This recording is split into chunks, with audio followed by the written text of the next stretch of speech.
Assalamualaikum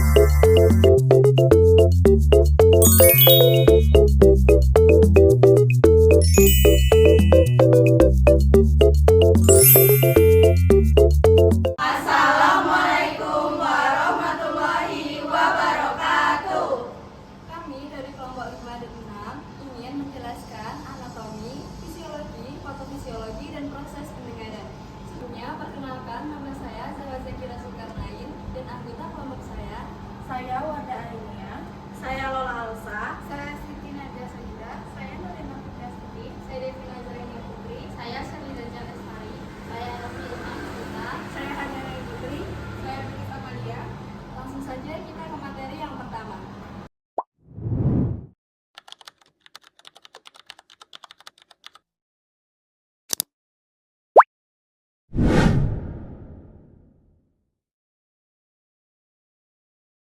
Baik, di sini saya akan menjelaskan telinga bagian luar. Yang pertama yaitu ada auricle atau telinga, yaitu daun telinga.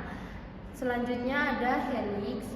Yang ketiga yaitu ada lobul. Terus masuk ke bagian telinga tengah disusul dengan saluran telinga tengah.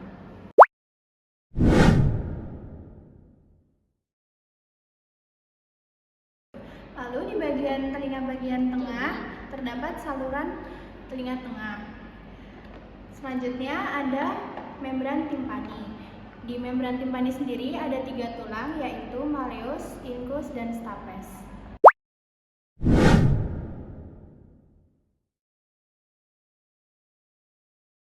Lalu selanjutnya saya akan menjelaskan telinga bagian dalam. Di atas membran timpani ada koklea. Koklea ini terdapat 3 saraf, yaitu saraf vestibular, saraf fasial, dan saraf auditori. Lalu selanjutnya di bawah sini ada autosentum.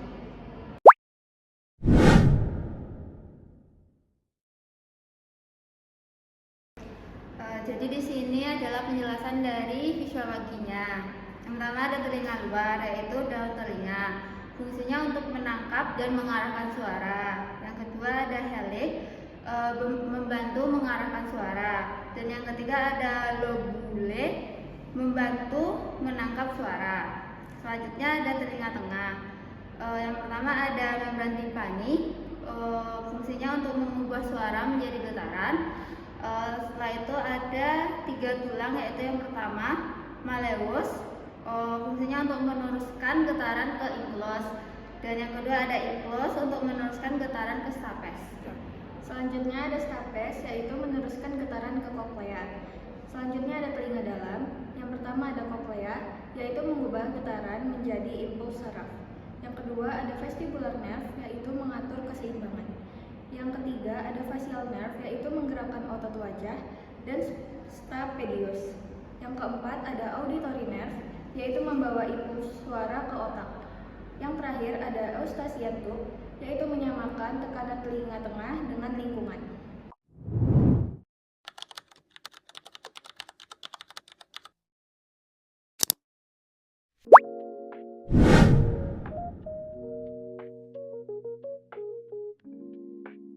Patofisiologi adalah gangguan fungsi sistem pendengaran akibat penyakit atau kerusakan sehingga pendengaran tersebut terganggu.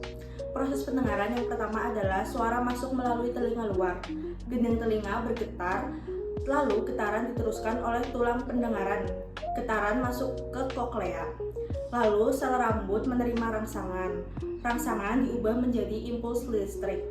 Impuls diteruskan melalui saraf cranial nerve 8. Lalu impuls sampai ke otak. Nah, di situ kita dapat berdengar deh.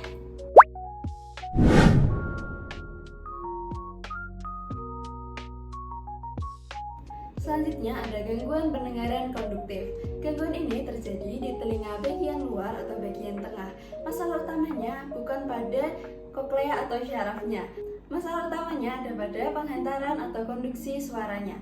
Suara sebenarnya ada di bagian luar, lalu suara terhalang di telinga luar atau telinga tengah. Akibatnya, getaran yang berhasil masuk ke koklea itu menjadi berkurang, yang membuat pasien ini mendengar suara yang lebih rendah atau pelan. Contoh penyebab umumnya adalah sumbatan serumen, yaitu kotoran telinga yang menumpuk, lalu ada otitis media, infeksi atau penumpukan cairan di telinga tengah, perfosi membran timpani, gendang telinga yang pecah atau berlubang, gangguan tulang pendengaran, misalnya tulangnya itu kaku atau stapes. Jadi intinya, koklear syarafnya ini berjalan dengan normal, tapi yang bermasalah adalah jalur masuk suaranya yang bermasalah.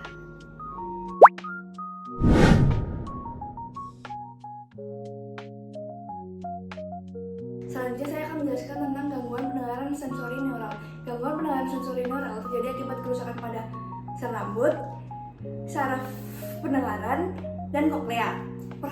Prosesnya itu suara tetap masuk mencapai koklea, tetapi karena sel rambutnya terganggu dan tidak berfungsi dengan baik, maka perubahan getaran suara menjadi impuls listrik terganggu. Akibatnya, penghantaran impuls melalui saraf pendengaran menuju otak juga terganggu. Gangguan ini dapat disebabkan oleh paparan suara keras, penuaan obat ototoksik, infeksi, dan trauma. Jadi gangguan sensori neural terjadi pada koklea atau saraf pendengaran.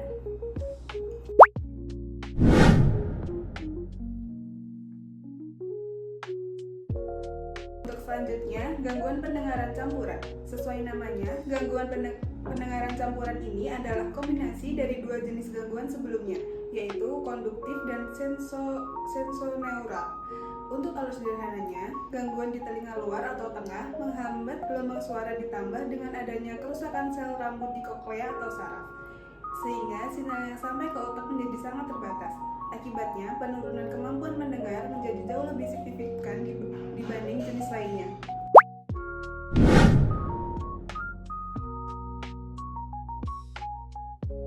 Yang terakhir adalah kesimpulannya. Nah, jika gangguan terjadi pada telinga luar ataupun tengah, maka disebut gangguan konduktif.